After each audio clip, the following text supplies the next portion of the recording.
为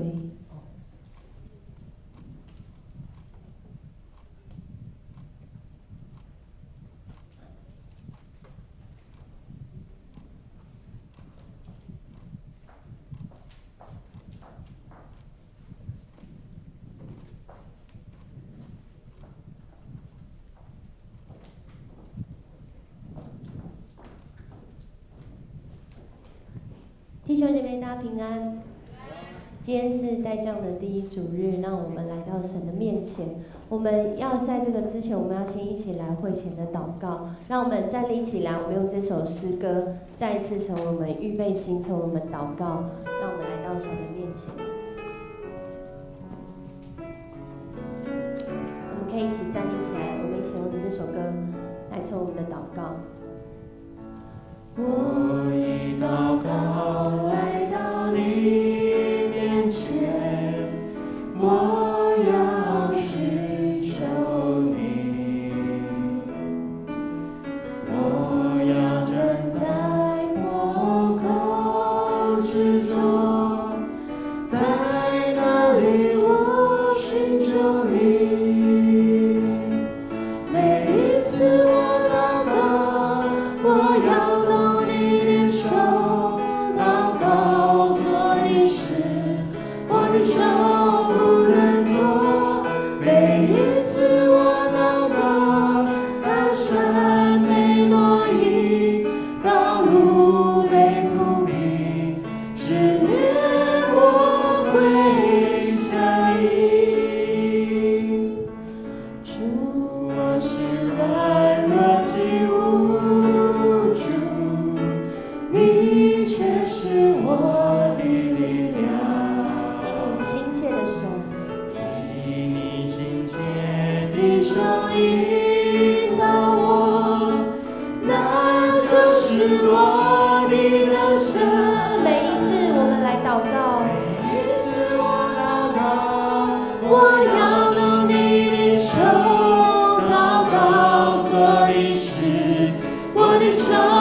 就是要再次经历神的信实在我们的生命当中。我们一起用这段的经文，我们一起来说：你们要以感谢为祭献与神，又要向至高者还你的愿。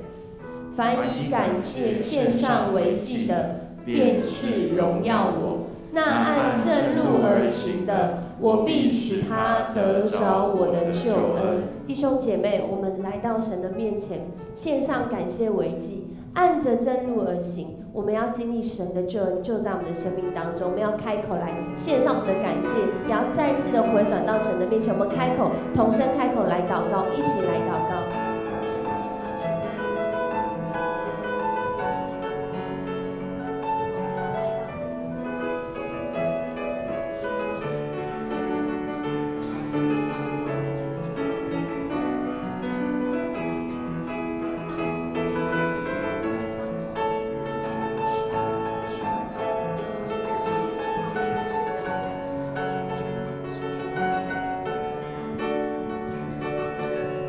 天父，我们来到你的面前。当我们进入代降节期，我们真是感受到主你恩典浩大，主你预备你自己的救恩在我们的生命当中，让我们能够每一次思想，我们就知道有一位主是我们的依靠，与我们同在，我们就要发出感谢的声音。但是主，我们更是要来到你的面前，因为我们知道我们是软弱，我们是无助，在我们生命中有很多的限制，缺乏，但主，你引领我们的脚步，使我们回转向你。我们恳求主你来持续引导我们的道路，使我们每一个脚步都走在你的心意里面。因为你说按那正路而行的，就要经历到主你的救恩。谢谢你持续的带领我们接下来的时间，祷告奉主耶稣的名求，阿们。请坐。我们持续的要来祷告，我们要为我们的国家城市来祷告。我们一起来读这段经文。耶和华说：日子将到，我应许以色列家和犹大家的恩典必然成就。当那日子，那时候，我必使那位公义的苗裔长起来，他必在地上施行公平和公义。在那日子，犹大必得救，耶路撒冷必安然居住，他的名必称为耶和华我们的义。我们要来到神的面前，每一个国家，每一个城市，真实的掌权者是我们这位神，是我们的阿爸天父。我们要为台湾这块土地来祷告。我们真的是在神的保守当中，看到整个世界的疫情，看到整个世界的经济，看到整个世界的政治，真是有很大的跟过去完全不一样，我们想象不到的事，而且它正在发生。但是神持续保守台湾，求神也持续的带领我们，不管是执政掌权的在位者，我们要为他们祷告，我们更是为我们自己来祷告。当我们自己愿意来为国家城市祷告，我相信神也要使用我们的祷告，也使用我们在祷告后之后的行为，帮助这个国家真的是走在神的心意当中。所以我们这时候我们就开口，我们为台湾来祷告，为我们的国家，为我们的城市，我们开口来到神的面前，我们开口来祷告。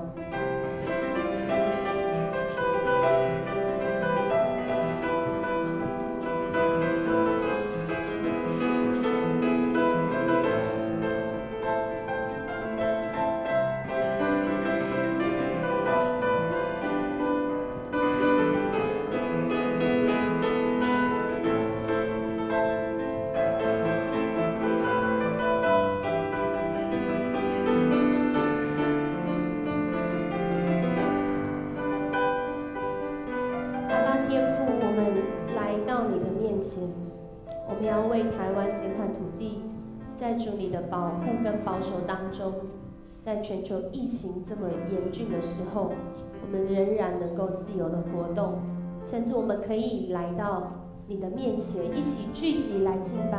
主，我们向你献上感谢。主啊，我们也来到你的面前，我们要持续的为这块土地来祷告。特别是当我们要做每一个决定的时候，主啊，保守赏赐这些执政掌权者有从你来的智慧，有从你来那行公义好怜悯的心。主啊，更是有机会能够认识你，成为他们生命的救主。主，谢谢你。我们为这块土地祷告的时候，我们也真是要求主来保守，在整个全球的趋势里面，主你的怜悯临到这块土地。主啊，求主你持续的来帮助，让我们所身处的地方，我们所关心，我们所想到，甚至我们不知道的，主啊，求主你都亲自来掌权。主啊，谢谢你，我们这样祷告，奉主耶稣的名求，阿们。我们要为我们当中弟兄姐妹需要的需要被医治的需要恢复的，我们来到神的面前，我们要为弟兄姐妹来祷告。我们一起先读这段经文。耶和华是良善正直的，所以他必指示罪人走正路。他必按公平引领谦卑人，将他的道教训他们。凡遵守他的约和他法度的人，耶和华都以慈爱诚实待他。当我们来到神的面前，在我们身心灵上的缺乏跟需要，我们可以向神来祷告，来祈求神让我们在这当中，我们弟兄姐妹，如果你有需要的，等一下在祷告的时候，你可以站立起来，我们的牧长、我们的同工都会来为你祷告。这个时候，我就邀请如果我们当中有需要的，你可以站立起来。如果在这几个方面，或者是上面没有说到，但你有需要的，你可以站立起来，让我们的同工来服侍你，也让你自己愿意到神的面前。这个时候我们就开口，有需要的你可以站起来，然后我们也开口为我们当中的这些弟兄姐妹，我们开口来祷告。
救我们的主，你亲近忧伤痛悔的人。主啊，你也亲近那缺乏软弱的人。主啊，你让我们能够将我们自己带到你的面前，坦然无惧，因为你的救恩临到我们的生命。主，当我们寻求你，依靠你，照着你的话而行。主，我们生活中虽然人在那困境中，但我们有从神来的盼望与我们同在。主啊，愿主你亲自的来医治在我们当中身心灵有需要的弟兄姐妹，也使我们在你的里面，我们可以经历那信心的突破，信心的跨越。谢谢你持续的带领我们，让我们真实来经历主你的同在。祷告奉主耶稣的名求，阿们。我们要为主日守望来祷告，我们一起来读这段经文。愿神我们的父和我们的主耶稣一直引领我们到你们那里去，又愿主叫你们彼此相爱的心，并爱众人的心，都能增长充足，如同我们爱你们一样。好使你们当我们主耶稣同他众圣徒来的时候，在我们父神面前心里坚固，成为圣洁，无可责备。我们来到神面前，主日的时候，我们要为我们的牧者、服侍的团队，还有我们整个场地，我们要求神亲自来使用，使我们每一个人都在神同在当中一起来经历。我们要为个人的生命真跟上帝有和谐美好的关系，也为这个礼拜圣经公会的事工经费牧者同工群求主带领，让他们能够持续用神的话语真的是从神来的智慧，正确的解读这些话语，然后持续用这样的事工来宣教，来祝福人。我们要为年底相关的圣诞节期的活动明年各部规划，求主引领跟保守。还有第4区，就是第9跟第12组，为陈淑清组长、区长，还有谢志鹏跟简慧清2位小组长，其他们带领的弟兄姐妹都有主的爱与他们同在，也让在这个小组，在这个区里面，每一个人、每个家庭都有健壮的身心灵。我们这时候邀请大家，我们就一起起立，我们要来为主日，我们要来祷告，为今天的礼拜来祷告，为我们刚所提出的代祷事项，我们同声开口来祷告。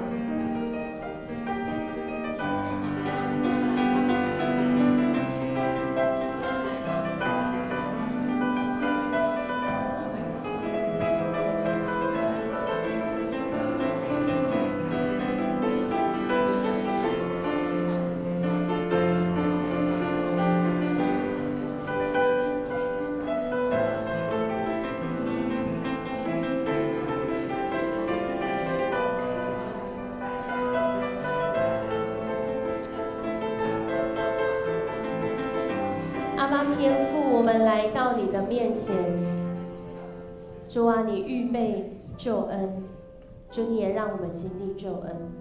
我们再次要来到你的面前，向你来感谢。我们可以在礼拜中一起聚集，更多的人认识你，更多的来经历你，也更多的在你的面前学习敬畏、顺服的生命。谢谢你持续带领我们在今天的礼拜中，圣灵亲自上的来说话，让我们每一个人能够来领受主你对我们现在所要说的话语。这时候我也邀请大家，我们用主祷文，我们一起来祷告说：我们在天上的父，愿人都尊你的名为圣，愿你的国降临，愿你的旨意行在地上，如同行在天上。我们日用的饮食，今日赐给我们，免我们的债，如同我们免了人的债，不叫我们遇见试探，救我们脱离凶恶。因为国度、权柄、荣耀，全是你的，直到永远。阿们。因有一婴孩为我们而生，有一子赐给我们，政权在他的肩头上，他名称为奇妙策士、全能的上帝、永在的父、和平的君。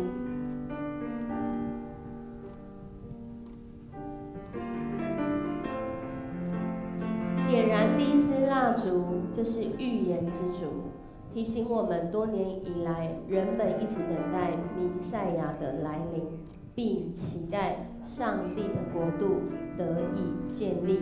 待将节第一个主日，要带下期待跟盼望的信息。我们一起持续站立，来开始今天的敬拜。把你们的手借给我。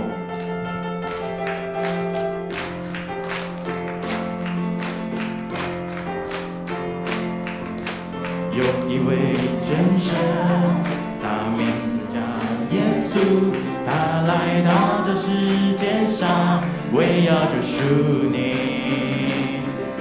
生命的意义尽在这福音里，只要你开口呼喊耶稣，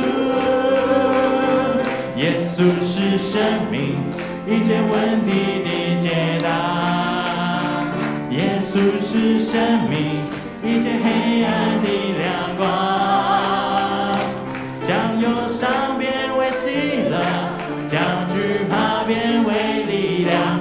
耶稣是永恒唯一的盼望。从头来再次。有一位真神，他名字叫耶稣，他来到这世界上，为要救赎你。生命的意义尽在这福音里，只要你开口呼喊耶稣，耶稣是生命一切问题的解答。耶稣是生命一切黑暗的亮光，将忧伤变为喜乐，将惧怕变为力量。耶稣是永恒唯一的盼望。我们再呼喊耶稣，耶稣，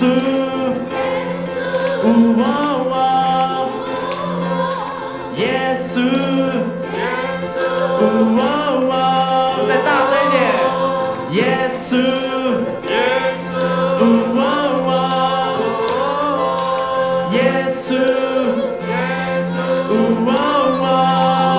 耶稣是生命一切问题的解答。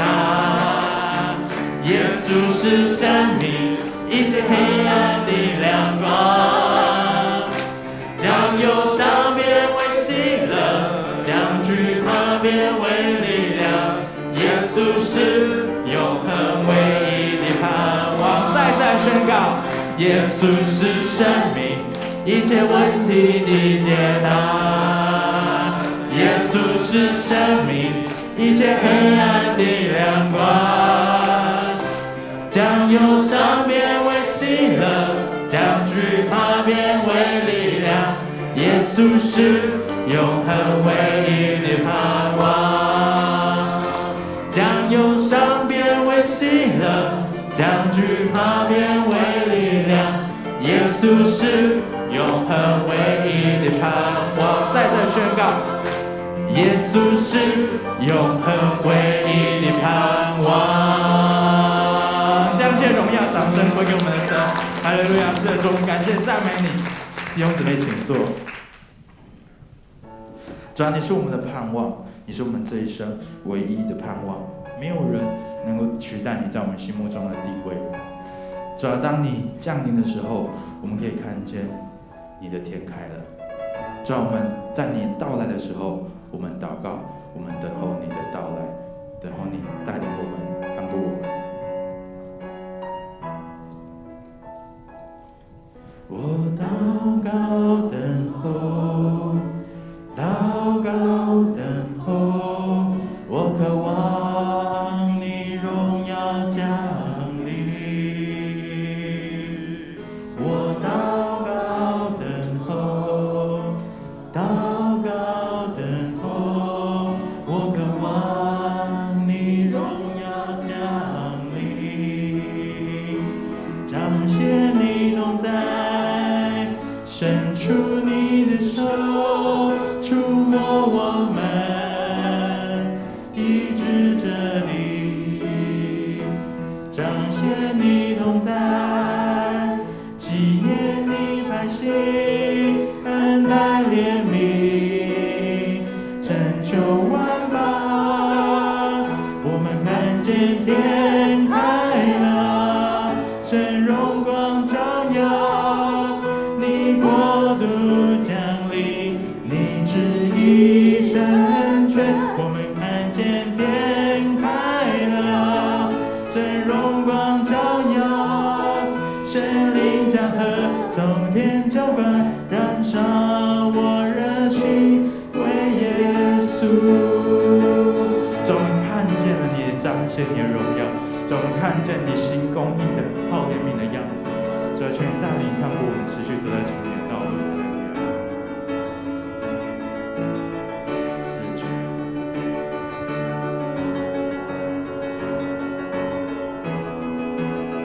彰显同在，伸出你的手，触摸我们，医治这地，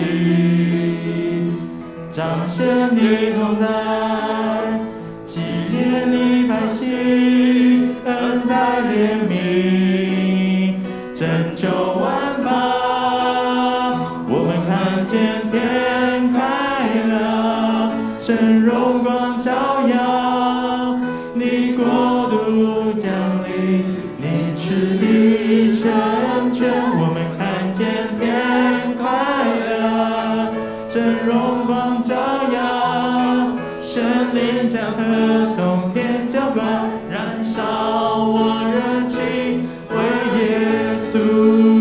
向神呼喊，我燃烧，炼净我的生命，从最终的释放，能自由地飞翔，神灵火燃烧，医治恩膏永流，使我们的完全进入神的信念，神灵火燃烧，炼净我的生命，使我们的自由，从自由地飞翔，神灵火燃烧，医治恩膏永流，使我们的完全进入神的信念。我们看见天开了，神荣光照耀，你国度降临，你旨意成全。我们看见天开了，神荣光照耀，神灵降河从天浇灌，燃烧我热情为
使我们的生命能够持续在你的爱中，在你的恩典当中来运行。主啊，求你让我们用最坚固、最纯洁的心来到你的面前，来领受你的话语，领受你的一切。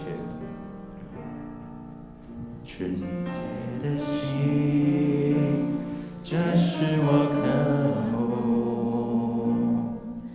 一颗心跟随着你的心。纯洁的心，这是我渴慕，一颗心跟随着你的心。谨记你的话语，好让罪不可进入，永远让你来掌管一颗专注的心，一颗灵敏的心，得着你的喜悦，让这心上的敬拜只剩到你。向主诉说，纯洁的心，这是我渴慕，一颗心跟随着你的心。纯洁的心，这是我渴慕，一颗心跟随着你的心。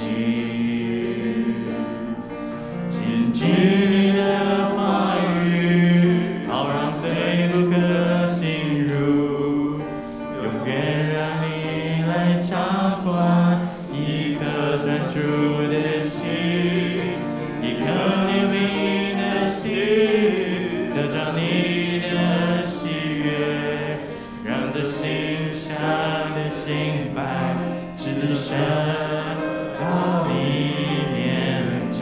再次坚定的跟主来说，纯洁的心，这是我渴慕，一颗心跟随着你的心。主啊，你的路我不走偏。纯洁的心，这是我渴慕，一颗心跟随着你的心。谨记你的话语，好让罪不可进入，永远让你来掌管一颗专注的心，一颗怜悯的心，让到你的喜悦，让这心上的敬拜只剩到你面前。这让我们谨记你的话语，让我们能够持续走在主你的道路，让我们永远不偏离你的道路。我们再一次的来更加坚定、更加勇敢的向主诉说，主，我们会记得你，谨记你的话语，好让罪不可进入，永远让你来掌管一颗专注的心，一颗坚定的心，得着你的喜悦，让这心上的敬拜只剩到你面前，让这心上的敬拜，让这心上的敬拜只剩到你面前。主，我们用期待盼望的心情迎接你的到来，迎接你的同在，因为你的同在使我们能够面对我们人生的困境。主啊，帮助我们，赐给我们一颗纯洁的心，一颗渴慕你话语单纯的心。主，我们邀请你成为我们灵的主，好叫我们跟天父上帝可以随时连结沟通。主耶稣，我们邀请你做我们思想的主，好叫我们有属神的思想，不叫那负面的、那恐惧的占据了我们的心。主耶稣，我们邀请你做我们情感的主，不被这忧伤所辖制，不被恐惧所辖制。主耶稣，我们邀请你做我们意志的主。每一次我们所做的决定都是属神的决定，每一次的决定都是胜过这些负面的黑暗情绪的决定。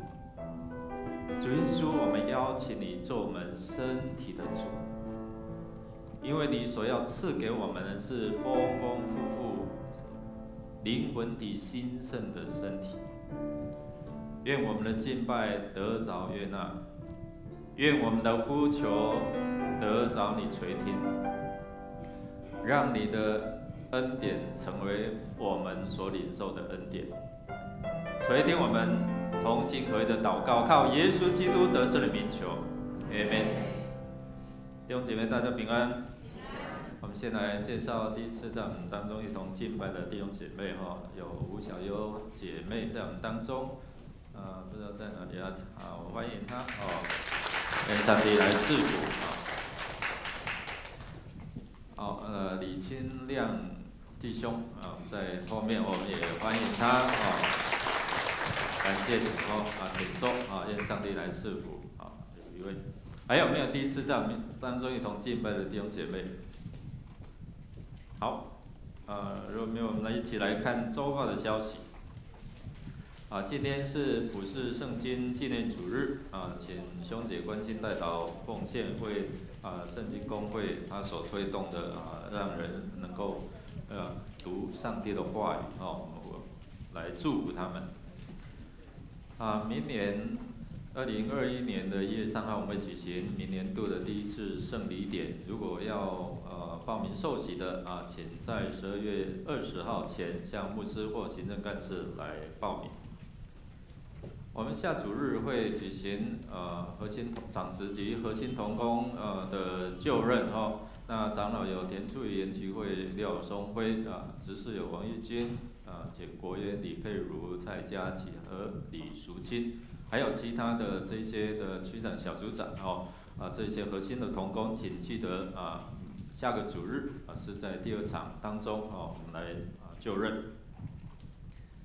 那下主日的下午1点，我们会在401教室来召开长职会请新就任一并来参加。那请原任的部长准备报告的资料，在12月4号提出各部会的报告。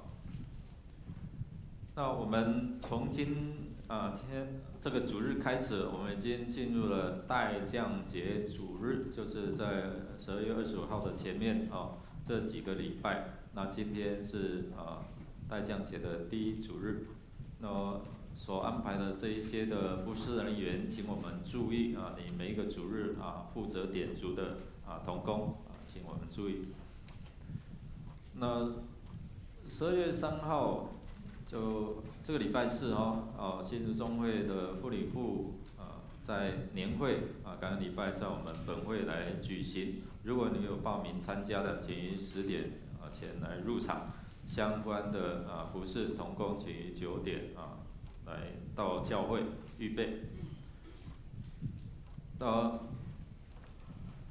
12月可能疫情会更进入到严重那全世界我们看到的疫情不断的攀升，感谢上帝保守台湾大部分都是境外的移入那我们也是要小心那也要预备一些的口罩。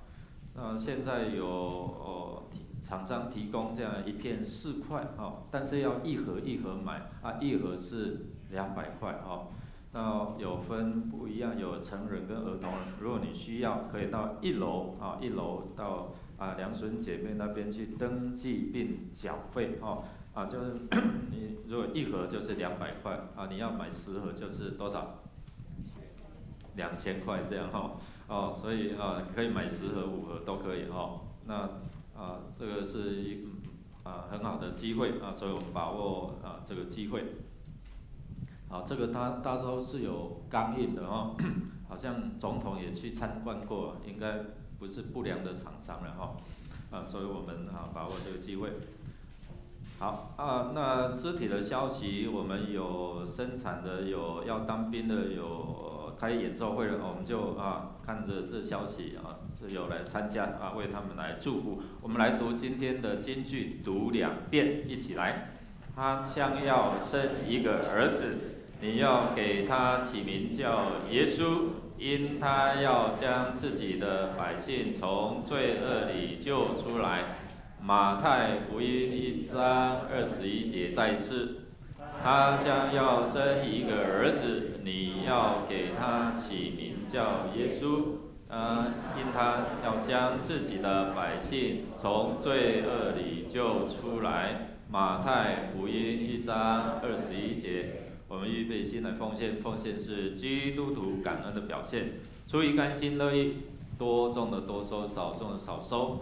那如果你不明白奉献的意义，你不用勉强奉献，你用祷告来表达你的感恩。我们用这首诗歌来回应上帝的恩典，献上感恩。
亲爱的天父，在这代教节的时候，是我们等候和盼望的日子，就如同2000多年前，你的独生爱子耶稣降世为人，与我们同在。主啊，我们感谢你与我们赐给我们的恩典和爱，丰富的在我们每一个人的心中。愿我们这群蒙恩得救的孩子，谦卑的顺服在主你的爱里，以耶稣的心为心，要在你的灵里有真正的合一。无论在事工上、福音的推广，能荣耀你的名。此刻我们诚心奉献主所赏赐我们的金钱、能力、才能，为圣工所用，求主悦纳。祷告是奉主耶稣基督的名求，阿们。坐下，彼此来祝福说：愿上帝的话语使你得恩典，愿上帝的话语使你得恩典。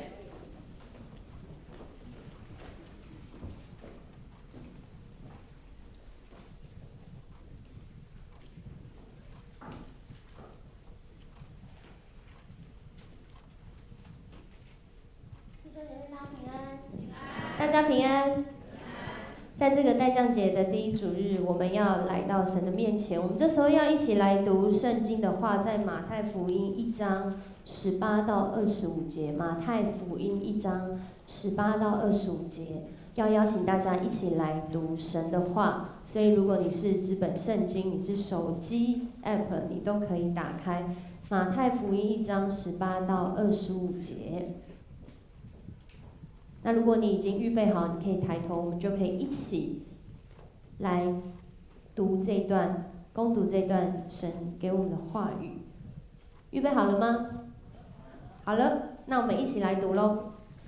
耶稣基督降生的事记在下面。他母亲玛利亚已经许配了约瑟，还没有迎娶，玛利亚就从圣灵怀了孕。她丈夫约瑟是个义人，不愿意明明的羞辱她，想要暗暗的把她休了。正思念这事的时候，有主的使者向他梦中显现，说：大卫的子孙约瑟，不要怕，只管娶过你的妻子玛利亚来，因她所怀的孕是从圣灵来的，她将要生一个儿子。你要给他起名叫耶稣，因为他要将自己的百姓从罪恶里救出来。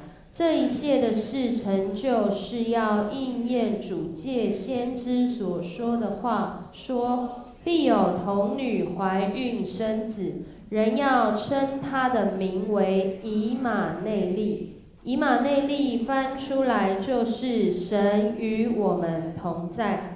约瑟醒了，起来，就遵着主使者的吩咐，把妻子娶过来，只是没有和他同房。等他生了儿子，就给他起名叫耶稣。弟兄姐妹，大家平安。我们领受到这段信息，这一段是我们可能很多人都很熟悉的一段经文哦。那当我们要一起来分享这段经文的时候，先带大家来做一个祷告。主圣灵，我们邀请你向我们的心来说话。主啊，在这个变动的世代，主，我们有很多不明白，但在这不明白当中，主啊，圣灵，我们邀请你向我们来启示，让我们听得进去，心里领受明白过来，我们就遵着去行。我们这样祷告，奉主耶稣的名求，阿们。今年呢，要进入到最后一个月，就在下个月今年2020年，很多人说这是一个怎么样都没有想到会是这样的一年，阿妹吗？那2020年发生了很多的大事，特别在12月呢，我们现在很多人都在做这件事情，因为今天世谦牧师要讲到，所以我没有戴口罩。12月开始呢，我们要开始秋冬防疫专案，刚刚尤牧师有讲，我们很恩典，我们教会竟然可以买到1片4块的口罩，所以如果要买要快。当这个秋冬防疫专案推出的时候，有人就问这个指挥官说：“陈时中部长，为什么这时候到12月反而要强制？”他在新闻或者是在媒体访问的时候，他就回答说：“因为年初的时候疫情很严重，所以每一个人都知道要戴口罩。”可是到了12月，台湾又没有什么特别的状况，所以很多人可能就因此松懈。所以12月怎样？要强制戴口罩，在8种公开的场合里面，大家都要戴口罩，教会就是。所以从12月开始，如果你进出这个空间的时候，我们就要更警醒，因为要戴口罩，而且也要更警醒，因为代降节已经来到。在圣诞节前的4个礼拜，我们会有这个所谓的代降节。其实这在教会历史当中是一个非常神圣的节日。他们会透过每一天，是每一天，不是每个礼拜天而已。每一天他们会有一个就是灵修祈祷日子，然后第1个礼拜天、第2个礼拜天、第3个礼拜天、第4个礼拜天就是圣诞节。透过这样的方式，他们预备自己来到神的面前，再次警醒，再次省思自己的信仰，在神的手中，在这个世上是什么样子的一个表达。所以这是一个很好反省自己，也是一个很好再次经历神恩典的时刻。但是今年的圣诞节不太一样，是我们可能会跟耶稣一起戴口罩，一起在这个礼拜堂里面。感谢主的恩典，让我们有警醒的生命。感恩节的时候，很多的那个美国人，他们才在国内国外飞来飞去，结果他们自己国家里面的这个专门在管这个疾病疫情感染的这个专家就说，这是一件非常危险的事。所以感谢主，让台湾有一个警醒的心，也感谢主，让基督徒，让我们能够每一次来到神的面前，就透过这个时刻，再次透过神的话，我们反省自己的信仰，也回应神对我们的心意。所以在今天呢，我们有2个很重要的目的，我们想要让大家认识以马内利的真实处境，还有渴慕以马内利能落实在我们的情境。今天世界牧师要跟大家讲的这个分享呢，可能你没有这样想过，或者是你想过了，但没有听过多少次有人这样跟你分享。我要重讲这个故事，这一段大家非常熟的故事。这一段故事是什么呢？就是在今天的经文里面，在耶稣诞生故事马太福音的序曲，在家谱之后，耶稣诞生的故事，透过2个人，就是约瑟跟玛利亚，讲到这段经文。我们先一起来读这段经文。耶稣基督降生的事记在下面，他母亲玛利亚已经许配了约瑟，还没有迎娶，玛利亚就从圣灵怀了孕。她丈夫约瑟是个义人，不愿意明明的羞辱她，想要暗暗的把她休了。这是一个常人没有办法理解的情形，可是神却很常使用这样的方式来对人说话，显出神是一位信实的神，也让人看到一个人真实回应信仰的时候，他是全然的倚靠，还是半途落跑，还是根本没有倚靠。在这个过程当中，我们透过约瑟和玛利亚的故事，再次来认识这位信实的神。当约瑟知道玛利亚已经怀孕之后，这对当时的犹太社会，甚至在今天华人社会传统的观念里面，这是一件很震撼的事情。一个还没有出嫁的女子，竟然已经怀孕了。尤其在当时犹太社会，这其实是需要面对审判的。学者在当时他们估计，玛利亚那个时候大概是12到16岁。然后我昨天就问说，青年有人是12到16岁的吗？就有人举手。我说就这么年轻。另外一个呢，男生再大一点点，大概18到20岁。在那个年代里面，这个年纪就会开始被许配婚姻，通常是由父母来安排他们订婚。可是从订婚到结婚，犹太社会有一个很特别的现象是，他们会有1年的时间是从订婚等待1年，然后结婚。而就在这个过程当中，这2个人其实不太会有什么接触的，更不要说他们会相处在一起。可是这时候，玛利亚竟然已经怀孕了。如果你是约瑟，你会怎么想？这其实对玛利亚来说是一个很大的危险。为什么？因为在当时呢，以旧约的律法来讲，订婚的女人若是怀孕，孩子还不是她丈夫的，按旧约律法，这个人应该要被石头打死。那是旧约了，我们现在进到新约了。对，进到新约之后，可能不会被打死。可是以当时的社会环境来讲，遇到这样的人呢，通常就是要怎样解除婚约啊？解除婚约怎么解除呢？就把这个人，就像上面讲的，把他带到城门，公告给大家知道说，因为这个女人她还没有结婚就已经怀孕了，孩子也不是我的，所以我要解除婚约。这是一个非常公开的羞辱，因为在当时的女子不像现在，我们可以决定我们要跟谁结婚，不像现在我们可以自食其力，我们可以自己工作。当时的女子就像中国古代的女子一样，在家从父，出嫁从夫，夫死从子。哇，那如果都没有这些男性怎么办？她就是一个寡妇。所以当玛利亚她领受这样的一个从神来的极大的恩典，同时在她生活的处境里面，她是正在面对生命的危险。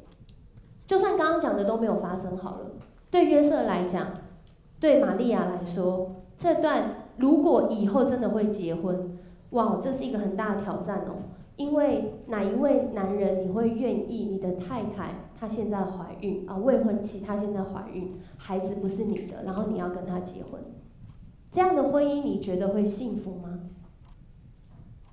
所以当玛利亚她领受这样的一个从神来的呼召，从神来的恩典的时候，她其实是正在面对生命的危险。圣灵感孕的事实对玛利亚来讲，是因为她相信上帝的心意，她冒着生命的危险来回应的。而对约瑟来说，这件事情在上帝派使者告诉他之前，他怎么想都觉得我的未婚妻就是行奸淫的女人啊，不然还有任何方式可以怀孕吗？那时候又没有像现在有科技，所以对玛利亚来讲，其实在社会处境上面，如果她被人知道，其实原文是被发现，她不是被谁发现，她是被约瑟发现。当她被发现的时候，这对她来讲是非常危险的事情。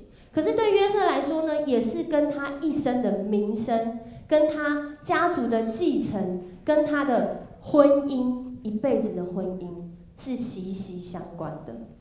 因为未来谁要继承他，是这个孩子，如果他是男的的话，这跟他一生的生活有关，因为他需要结婚的话，他需要养育这个孩子。约瑟他可以公开解除这个婚约，因为在当时的社会环境中，他们遵照着摩西的律法。什么叫摩西的律法？生命记当时就有说，人若娶妻之后见他有什么不合理的事，不喜悦他，就可以写休书交在他的手中，打发他离开夫家。在当时的犹太社会里面，他们是很容易可以休妻的，因为那时候没有讲什么男女平等或女男平等，更不要说女生会有所谓的财产权、继承权，没有。所以当女性地位在当时社会是一个这样很低落的时候，这个约瑟其实他要做的任何处理都是容易的，他可以随意就是也不是随意，其实他非常有理由，因为他的太太未婚妻未婚怀孕，他可以直接就解除婚约，让他经历那公开的羞辱。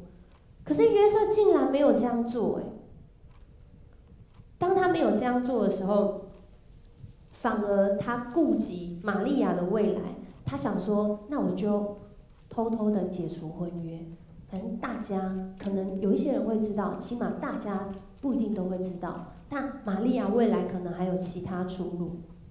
所以为什么圣经说约瑟是一个义人？因为他当时最难的决定，或许就是今天圣经上写的这个决定。他可以做各样的决定，是很容易，而且很符合他，不会让他丢脸，不会让他失去名声的方式。可是他却选择了一个其实对他来说是最难的决定，在他领受上帝的话语之前。然后在经文后来的发展，约瑟他领受了异梦，在梦中，主的使者很清楚地告诉他，玛利亚是由圣灵感孕，所以她现在怀孕，你要把她娶过来当做妻子。哇哦，上帝的话好棒，让我可以知道我的未婚妻没有背叛我。可是弟兄姐妹，当他们要开始建立这个家庭，其实他们的挑战并没有过去哦。甚至我们可以说，玛利亚跟约瑟他们一生都在这个挑战当中。为什么？因为当他们在订婚的1年当中，他们是分开住的，他们是没有住在一起的，没有来往的。可是玛利亚已经怀孕了，所以他们结婚之后，这个孩子应该很快就会生了吧？那如果我们数学好一点，其实怎么样算你都会知道她是未婚怀孕的。所以玛利亚跟约瑟他们一开始就蒙上了一层阴影，是这2个人就是偷来暗去的人。或者说这两个人其实不是合神心意的人，也有可能会有人笑说啊，约瑟你都在替别人饲囝，你都在帮人家养这个孩子。而对约瑟的人品来说，这其实是一个很大的考验哦，因为人家可能会说，你都要结婚了，你还没办法等。而他们结婚之后，对这个家庭来讲，这可能就是一生的名声，跟着这个家庭，在每一个阶段里面。当我们要回应上帝心意的时候，当我们愿意成为上帝使用的器皿的时候，我们常常好像会落入到一种哇，我不知道未来会怎么样，或是你正在努力一些，可是别人不知道。你会让人误会，你会经历委屈，你会充满有很多可能连我们自己都没有答案。神，我不是回应你吗？我想要服侍，我想要去爱人，可是我想要帮助我自己的家庭，我想要传福音给我的朋友们。可是为什么当我越想要这样去做，我想要回应你的时候，我想要开始行动的时候，或是你已经在这行动中，我的挑战却是更大的。的确是哦，玛利亚她个人，约瑟他个人，甚至这个家庭成立之后，这个群体、这个家族，其实他们都在面对到信心的挑战。当他们要做每一个决定的时候，就像刚刚有牧师祷告的，如果我们不是专心在上帝的应许当中，我想没有人敢这么做。玛利亚是冒生命危险呢。约瑟是一辈子都给人求呢。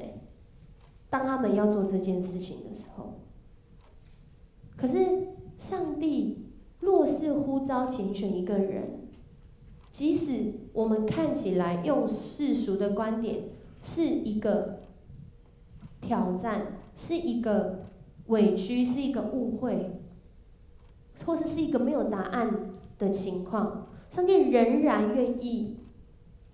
上帝也一定会保守你，若是出于他的旨意。所以，当我们来到神的面前的时候，来到用我们的信仰来回应这个世代的时候，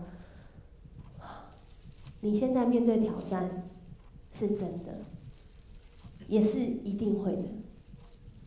玛利亚跟约瑟不是那个每年在上面演的温馨故事而已。而是他们的故事是真实的人生剧场，而在这个当中，当约瑟他正在想这些事情的时候，正在考虑这件事情的时候，怎么想？我们一起来读这段经文。正思念这事的时候，有主的使者向他梦中显现说：“大卫的子孙约瑟，不要怕，只要娶过你的妻子玛利亚来。因他所怀的孕是从圣灵来的，他将要生一个儿子，你要给他起名叫耶稣，因他要将自己的百姓从罪恶里救出来。这一切的事成就，是要应验主借先知所说的话说，必有童女怀孕生子，人要称他的名为以马内利。以马内利翻出来就是神与我们同在。当约瑟正在考虑、正在怀疑、正在寻求玛利亚到底为什么会未婚怀孕的各种原因的时候，他睡着了。感谢主，他还睡得着。当他睡着的时候，神就开始做工。上帝用很特别的方式，这其实也是犹太人当他们在想说自己经历神的方式，他们常会用梦这样的说法，说在梦中发生了什么事，在梦中主的使者对他说了一段话，而这段话对当时的犹太人来说，他们都是知道的，知道这段话背后的含义是什么。就是主自己要给你们个兆头，必有童女怀孕生子，这不就是玛利亚吗？给她起名叫以马内利，这是一个双重印证。对当时的犹太社会的人来说，那时候没有人在可能读摩西五经啊，可是先知书可能也没有看到那个文字。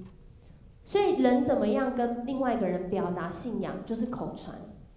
所以在当时的社会里面，他们每一个人其实是靠着口传的文化，他们在把自己的信仰、把自己的文化的价值，透过说、透过话语、透过这些权威来表达出来，然后大家活在这样的一个规定、这些律法、这些实行在他们生活当中的这些仪式。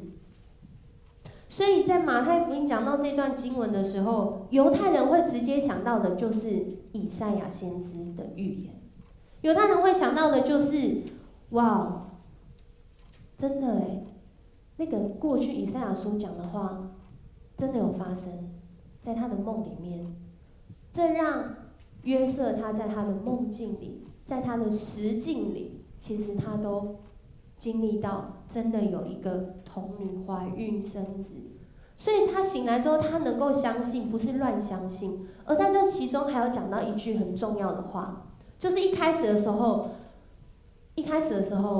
主的使者就对约瑟说：“大卫的子孙约瑟啊。”这其实是马太福音很重要的一个梗，因为马太福音在讲的就是要有一位君王，他来到这世上，他要带下新的秩序。而主的使者在梦里面跟约瑟讲：“大卫的子孙约瑟啊。”这在代表一件事，他自己生的那个孩子也是大卫，不是他自己，玛利亚生的这个孩子，当他娶过来，跟着他，属于他，他也是大卫的子孙。这些话语要让约瑟在自己的生活中领受，也是让读马太福音的人领受说，这位耶稣确实就是这位拯救者。这让我们看到马太福音引用了很多的旧约，犹太人才明白。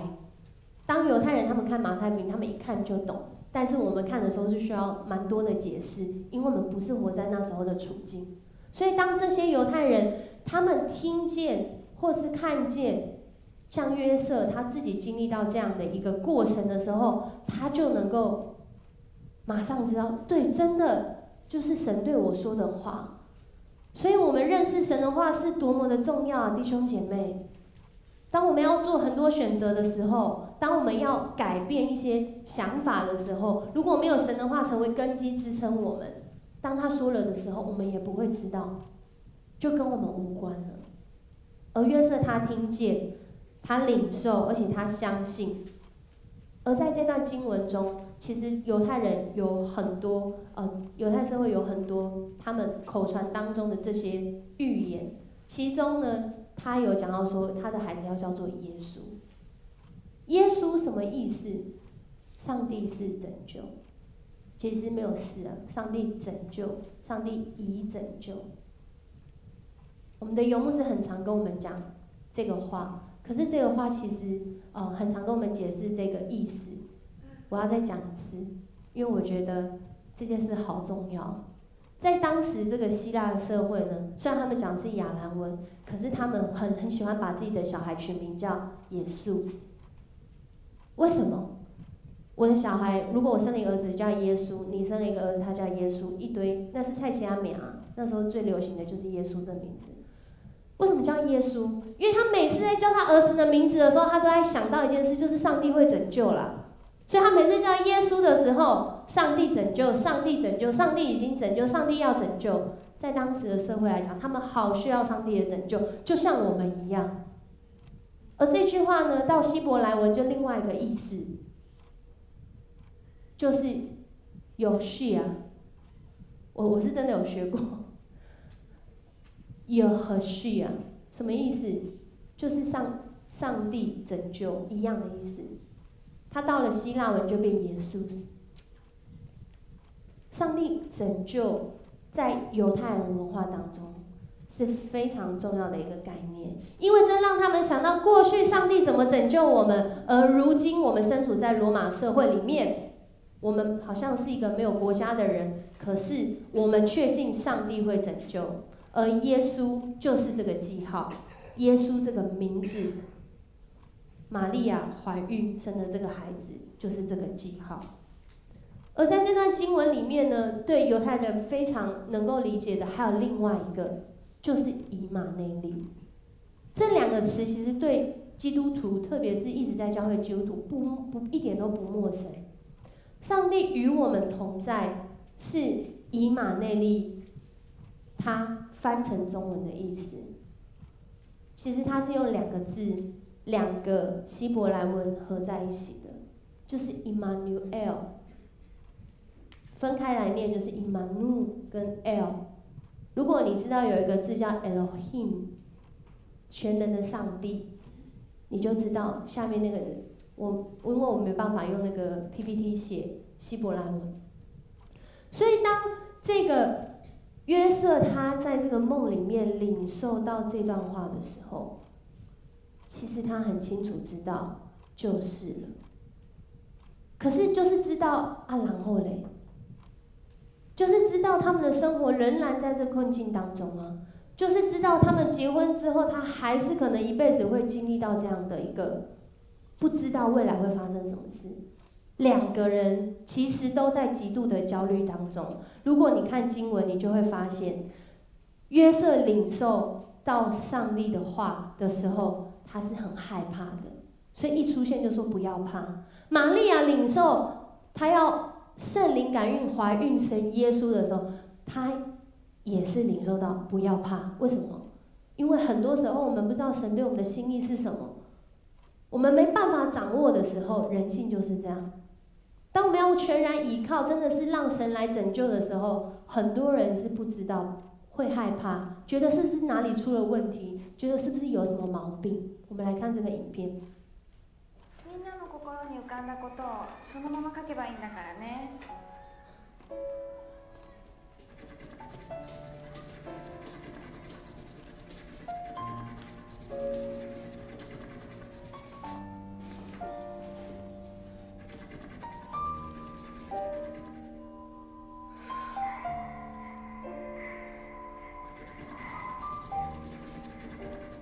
何書いたの？ね、教えて。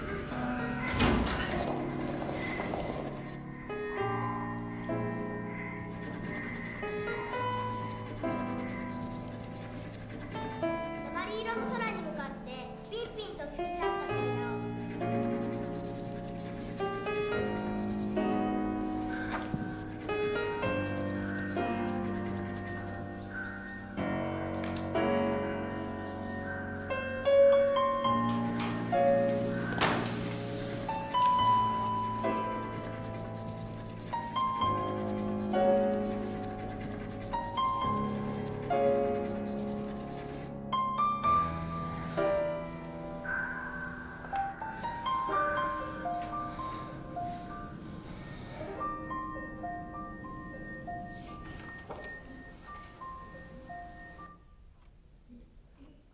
这个影片是请不要剥夺孩子的想象力。当我们读到马太福音的时候，马太福音是新约的第一卷书。有人说，在那之前有400年的时候，神没有透过世上任何的启示，所以他没有成书。但是我们在读马太福音的时候，我们会发现他大量的引用旧约的经文，让人看见他所在讲的这位耶稣，真的就是那个上帝应许的救主，要来到我们生命当中。他一方面表达耶稣他是一个君王的角色，他是大卫的后裔，他接下来当他来到这世上，他要带来一个全新的秩序，全新的统治方式。所以当耶稣出来传道的时候，如果你去看经文，你会发现他讲的第一句话就是天国近了，你们要悔改。为什么叫天国？因为会有一个新的国度秩序会出现在这个世上，所以你们要赶快来回转，要赶快来改变，要赶快来跟上耶稣他传扬上帝国度的秩序、态度、生活方式。在接下来马太福音每一章里面都会看到，借着第1章经文记录家谱的延续，以及今天经文在这个家庭里面实际的经历，它应验了上帝的应许，不是高高在上的，而是进入到生活里面，已经道成肉身来到这个世上，而且是用我们完全想不到的方式。这样我们就可以想到说，为什么这对夫妻当他们经历到这么特殊的上帝启示，这么特别上帝的恩典在他们生命当中，是这么的不舒服，是这么的危险，是这么的焦虑。如果信仰没有挑战你的核心信念，它就不是信仰。所以信仰在挑战你核心信念，你一定会焦虑啊。因为你原来相信的，你原来的做法，你原来的态度，都会因为在信仰当中需要被改变。而玛利亚跟约瑟就是第一个被改变在新约当中的人，也不是我们自己能够来安排上帝拯救人的方式。透过玛利亚跟约瑟的故事，我们就会知道说，是透过我们认识上帝，从他的话语，约瑟一听到，玛利亚一听到，他真的知道这是上帝的话语。我们对上帝的话语有一个很熟悉，所以当上帝要做的事情发生，我们马上就接得起来。透过他的话语，愿意回应与他同行。而他们是用一生的时间，因为孩子生出来要养大，他未来会不会成为弥赛亚？其实他们在生孩子的时候，如果他不是靠着信心，他也不会知道，因为还没有发生嘛，起码30年后才会发生啊。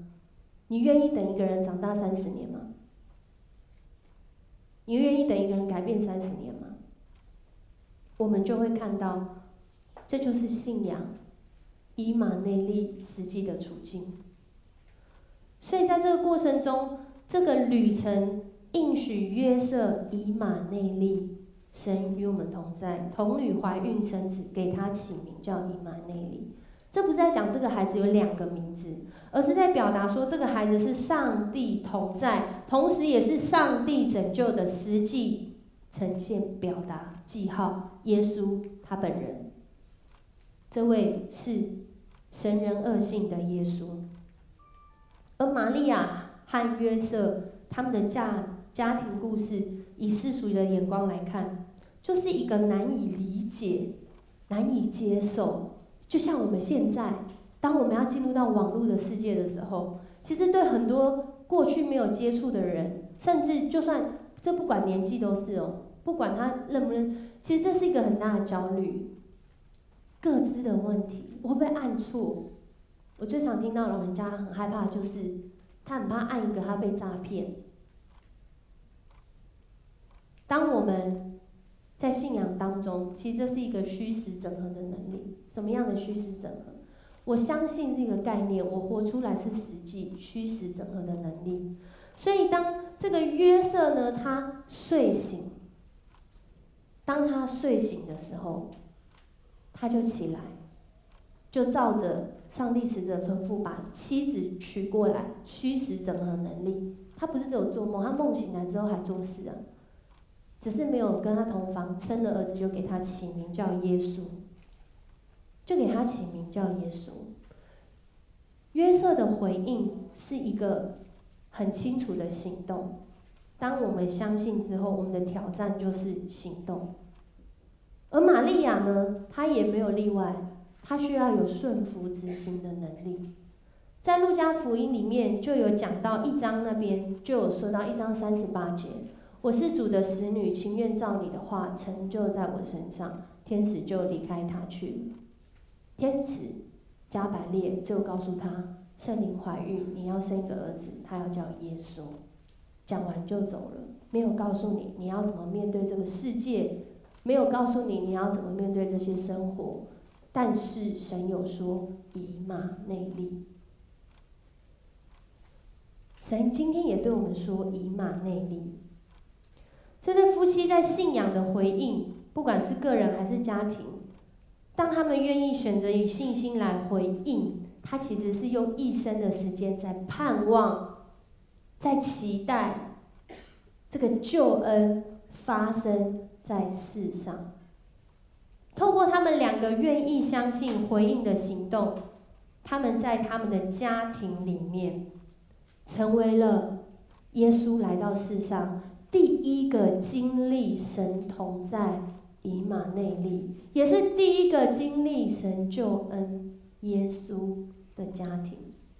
我们很多时候以为要等耶稣死里复活之后，这些以前的人才能够怎样溯及既往。其实不是，当耶稣来到这个世上，虽然以世俗的眼光来讲，这是太奇怪了，可是他们就是在这些奇怪当中活出天国的价值。所以基督徒很多时候会被人家觉得是很奇怪的人，很正常，可是不是真的那种很没有办法让不舒服的奇怪。我讲的是，他是因为回应神，所以他表达很奇怪。他表达是他在生活里面，他愿意施以奉献。每个人都在投资，你在奉献，这是什么概念？都在捐钱。教会需要捐钱吗？上帝需要你的钱吗？其实我们是透过奉献，在回应行动。我是属上帝的人，我会来礼拜六或礼拜天的礼拜，我会小组，我会服侍，不是因为上帝需要这些，而是我们透过信仰真实的表达，可能对不是基督徒的亲朋好友来说，这是一件很奇怪的事。可是就在我们的身上，神的同在、拯救，就在我们一生的时间发生了。玛利亚跟约瑟他们愿意用他们的家庭生活，是家庭生活哦，来回应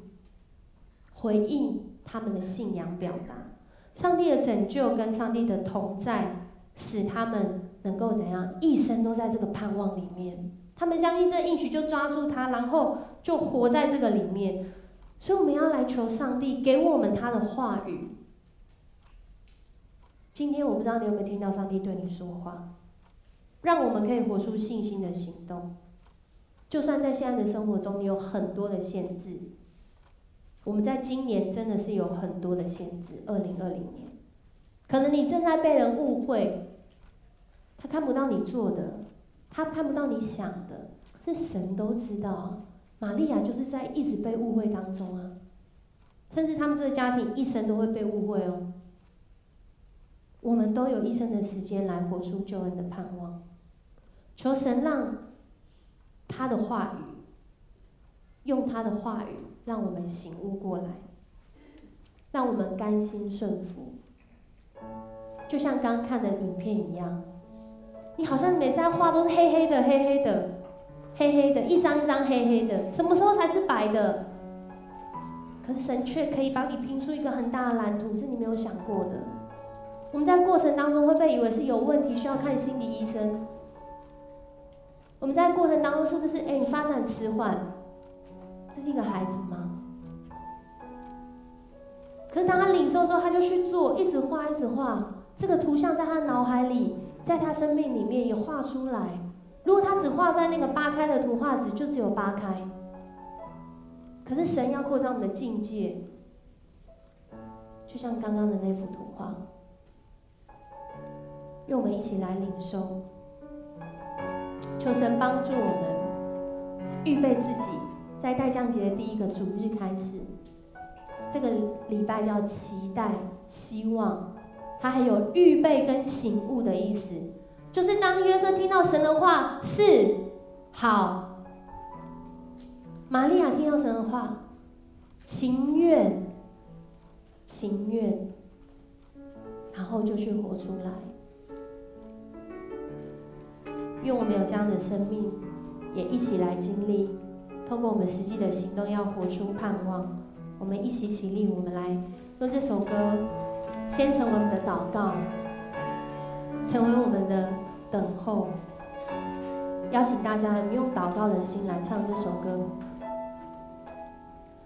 我祷告等候，祷告等候，我渴望你荣耀降临。我祷告等候，祷告等候，我渴望你荣耀降临。我祷告等候。我祷告等候，祷告等候，我渴望你荣耀降临。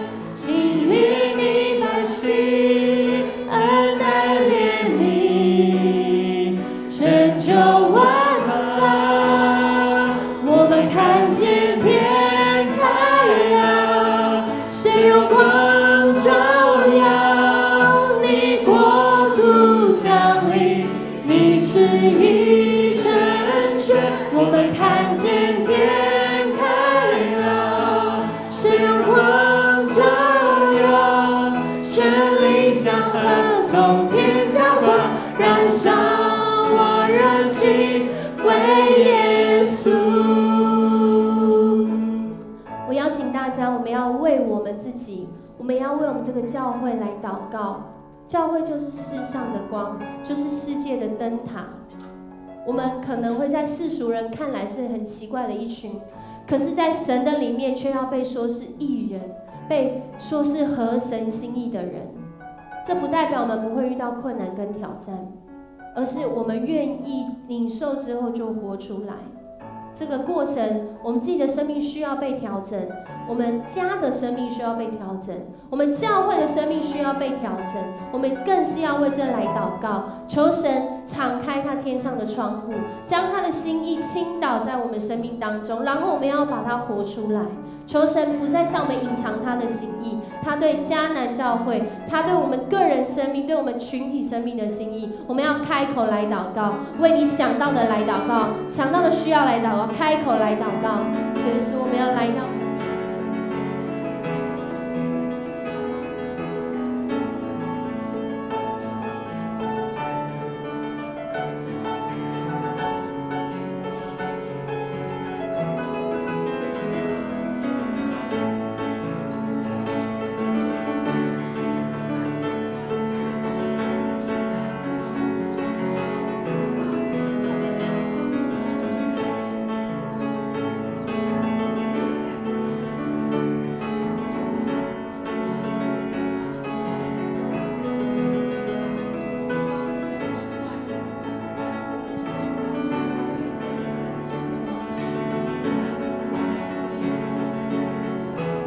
我们持续要来唱，我们持续要来唱。我们看见天开了，我们渴慕神真是敞开天上的窗户。我们一起来说：我们看见天开了，神荣光照耀，你国度降临，你旨意成全。我们看见天开了，神荣光照耀，神灵将河从天浇灌，燃烧我热情为耶稣。来宣告圣灵火向我们来焚烧，圣灵火燃烧，炼净我的生命，从最终的释放，能自由的飞翔。圣灵火燃烧，医治恩膏永流，是我们的完全，进入神的心。再次来宣告，圣灵炼净我们的生命，炼净我的生命，从最终的释放，能自由的飞翔。圣灵火燃烧，医治我们的生命，医治恩膏永流，是我们的完全，进入神的喜悦。我们看见天开了，神荣光照耀，你国度降临，你旨意成全。我们看见天开了，神荣光照耀，神灵将河从天浇灌，燃烧我热情为耶稣。神灵将河从天浇灌，燃烧我热情为耶稣。主啊，你赏赐我们有从你来的心思意念，你赏赐我们有从你来的情感，你赏赐我们有从你来的意志，做人生的每一个大小决定。主，我们要再次说，主啊，我们的热情是为了你，我们的热情是要为你来活。主，我们的热情是要为主来焚烧。主啊，求主你炼净我们的生命，使我们的生命在你的里面一天一天的更新。主啊，炼尽那一切的杂质，那一切没有办法让我们与主来连接的，使我们能够如同我们所唱的歌词一样，从最终得释放。因为耶稣来到这世上，就是要将人从罪恶中拯救出来。主啊，我要来宣告说，愿上帝的慈爱临到每一个相信他，而且真的是领受他话语，而且照着去行的人。主啊，也愿主你的救恩临到每一个用信心来回应你的人。主啊，让我们不只是领受这样的信心，我们更是在我们的生活中，当我们这样活的时候，我们就经历这样的救恩。主啊，我们也愿圣灵的感动、提醒，时时的引导我们，将我们的生命跟神的话语连接起来，将我们的生命跟神你的教会连接起来，将我们的生命跟神你完全的爱、公义、医治跟怜悯连接起来，从今时直到永永远远。阿们。请坐。我们看见天开了，神荣光照耀，你国度降临，你旨意成全。我们看见天开了，神荣光照耀，神灵江河从天浇灌，燃烧我热情为耶稣。我们看见天开了，神荣光照耀，你国度降临，你旨意成全。我们看见天开了，神荣光照耀，神灵江河从天浇灌，燃烧我热情为耶稣。我们今天聚会到这里啊，如果有需要的，可以到前面来，牧师为你祷告。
对啊，他很低调啊，低调啊。